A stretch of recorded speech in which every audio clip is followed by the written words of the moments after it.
उस पर आज हम ध्यान करेंगे। We are going to study from the verses 15 to 34. पिछले दिनों में पहला अध्याय उसकी पहली पंक्ति से लेकर 14 आयत तक जो लिखा है उस पर हमने ध्यान किया था, उससे हम कुछ बातों को सीखा था। आज हम लोग लगातार अपने अध्ययन को कंटिन्यू करेंगे उसी के आगे। In the past few days, we were learning from chapter 1, from verse 1 to 14, and today we are going to go further in our study. और बताना चाहता हूं कि ये जो पूरा हिस्सा है, यूहन्ना जो बपतिस्मा देने वाले हैं, उसकी लाइफ और उनकी सेवकाई के ऊपर आधारित है। The whole chapter is based upon John the Baptist, his life. John the Baptist के बारे में आपने पढ़ा और सुना होगा पहले You से। might have heard and you might have read from the Bible about John the Baptist. John the Baptist के फादर और मदर जो बहुत ही वृद्ध हो चुके थे, बहुत उम्र वाले हो चुके थे, उनके कोई औलाद नहीं होती थी। John the Baptist's parents were very old and they had no children. उनके फादर का नाम जकरिया, उनकी मदर का नाम, माता का नाम एलिजाबेथ था। His father's name was Zachariah and his mother's name was Elizabeth. दोनों बहुत ही खुदा के साथ चलने वाले, भक्ति करने वाले, प्रार्थना करने वाले शख्स थे। They were God-fearing couple. और लगातार प्रभु के घर में उनका आना और प्रार्थनाओं को करना, प्रभु के साथ विश्वास में मजबूत बने रहना उनकी जिंदगी का हिस्सा बन चुका था। Their life was based upon prayer and believing in God. चाहे कि उनकी प्रार्थनाओं का उत्तर नहीं मिला था, फिर भी वो अपनी जो आत्मिक जो फर्ज हैं उन्होंने कोई उसमें कटौती नहीं करी। Even though their prayers were not answered, but still their spiritual responsibilities was still going. दुनियावी तौर पर अगर कोई उनसे कहा है कि क्यों आप फिर भी प्रार्थना कर रहे हो, क्यों प्रभु के घर में लगातार जा रहे हो जबकि प्रभु ने आपकी प्रार्थनाओं को नहीं सुना है, इस तरह के सवाल तो उनकी जिंदगी में हो सकते हैं, पर उन्होंने प्रभु की प्रस्तुति, उसकी आराधना में कोई कटौती नहीं, कोई कमी नहीं छोड़ी। Even though they might have heard people saying that, God has not blessed you, why you still go to the house of the Lord, but they still kept worshiping the Lord. प्रभु के वचन में लिखा है, जो खुदावन के चरणों में इंतजार करते हैं वो अपने बल को मजबूत करेंगे, नया करेंगे। In the word it says that whosoever wait upon the Lord, their strength will be renewed. परमेश्वर हमारा पिता है, हमारे बाप है, चाहे कि हमारी प्रार्थनाओं का जवाब मिले या ना मिले, फिर भी वो परमेश्वर है, वो परमेश्वर ही रहेगा। Even though we get the answers of our prayers, but he is still the God.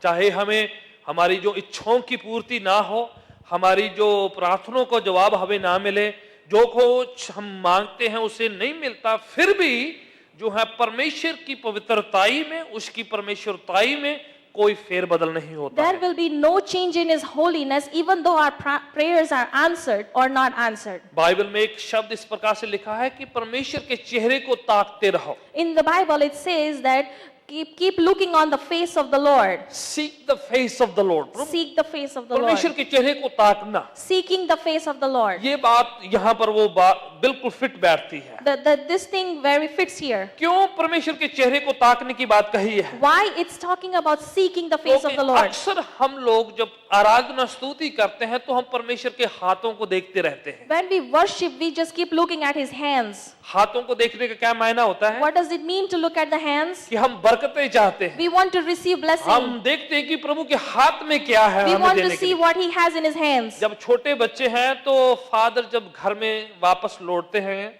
When the father comes home, जो हर बार बाप कुछ लेकर जाता है, the father brings something with him. तो बच्चों का धीरे धीरे आदत बदल जाता है। Then the children have a habit. वो फादर के चेहरे को भी नहीं देखते हैं। They don't even look at the face. वो देखते नहीं उनकी हालत क्या है, पसीना है, उनको पानी पीना है, उनको क्या है, उनकी जेब में क्या है, उनकी और देखना नहीं। They don't even look at the face. He is tired. He is sweating. Nothing. वो आदत उनको पड़ जाती है वो देखना कि हाथ में क्या है। They have the habit of looking at his hands. Chocolate है, He has a chocolate. Cookies है, He might have cookies. क्या लेकर आए हैं? What did he bring? धीरे धीरे वो इतना उनको लेने की आदत पड़ जाती है कि वो बाप को देखना भी नहीं चाहते। After some while, they are so habituated. They don't want to see his face. वो पहले देखना चाहते हैं कि बाप लेकर क्या आया है।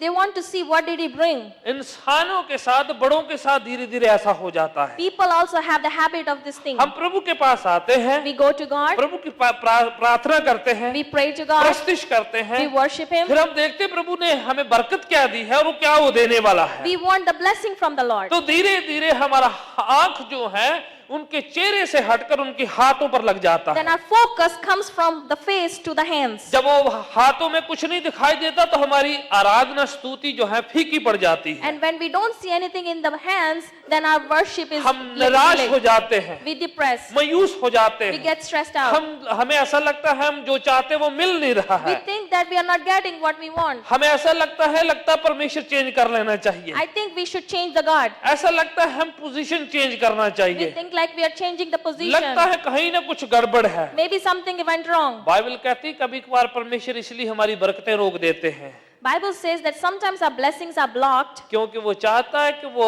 हमारी निगाह हाथों से शिफ्ट होकर उसके चेहरे की ओर so पड़े। that our focus is twisted from it's transferred from hands to the face. इसलिए बाइबल में वो शब्द लिखा है seek ye the face of the Lord। That's why it's written, seek the face of the Lord. परमेश्वर के चेहरे की ओर ताकें, Seek the face of the पहले Lord. चेहरा देखें फिर हाथ देखें। Focus on face and then on hands. प्रभु यीशु मत्ती की इंजील में इसको फर्क तरीके से बयान करते हैं। In the Matthew's gospel, it's written something different. पहले उसके धर्म और उसके राज्य की खोज करो, बाकी सारी चीजें तुम्हें मिल जाएंगी। Seek ye first the kingdom of God, and all these things shall be added unto you. क्या कहा?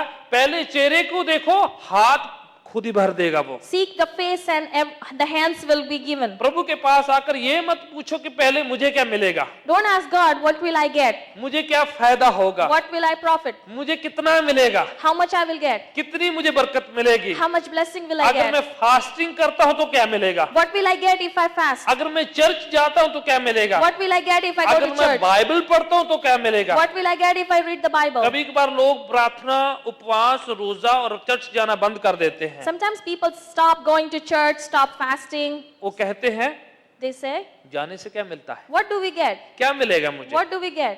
वो वही विचार हो जाता है कि हम प्रभु के हाथों को ताकते रहते हैं। That the same thought comes that we are looking at his hands. जकरिया और अलिशबा दोनों बहुत वृद्ध हो चुके थे, उम्र वाले हो चुके थे, उनको ब्लेसिंग्स के तौर पर कोई औलाद नहीं थी, Zechariah and Elizabeth were very old and they had no children. पर उन्होंने परमेश्वर का घर, प्रार्थना, स्तुति, उसमें कोई कमी नहीं छोड़ी। But they never left the house of the Lord. They never left the worship. याद रहे, आपकी प्रार्थना देर से सुनी जाएगी, कभी कभार आपकी प्रार्थना सुनी भी नहीं जाएगी, पर आपकी आराधना, प्रस्तुति, बाइबल अध्ययन और प्रभु के साथ संगति में कोई कमी घटी ना हो। Your prayers might not be heard, or sometimes it is not the God's will, but your worship and your prayers should not be differentiated. बुजुर्ग की अवस्था में उनको औलाद खुदा ने दी जिसका नाम जॉन द बैप्टिस्ट रखा। In their old age, God gave them a son. His name was John. John the Baptist जो एक बहुत ही जोशीले, सामर्थ से बड़े और बड़े दिलेर प्रवक्ता थे वो। He was a powerful man. उसके प्रवचन में बड़ी सामर्थ थी। There was a power in his preaching. बड़ा दलेर प्रीचर था वो। He was a strong preacher. इसी वजह से उनका सिर भी कलम कर दिया गया, That's why he was beheaded. क्योंकि वो मिलावट करके प्रीचिंग नहीं करते थे। Because he was not mixing in his preaching. वो जो कुछ करते थे बिल्कुल हूबहू उस तरीके से बयान करते थे जिस तरह से परमेश्वर उनको कहता था He करने। did according to what Lord told him. पहले अध्याय की 15 पंक्ति से लेकर 34 आयत तक लोग जो फरीसी उस समय के धर्म के जो अगुवे थे वो उसके पास आकर उनके सवाल जवाब करने लगे। From 15 verse to 34 we see the Pharisees coming to him and are questioning him. पहला अध्याय 19 आयत में आकर सवाल होता है उससे।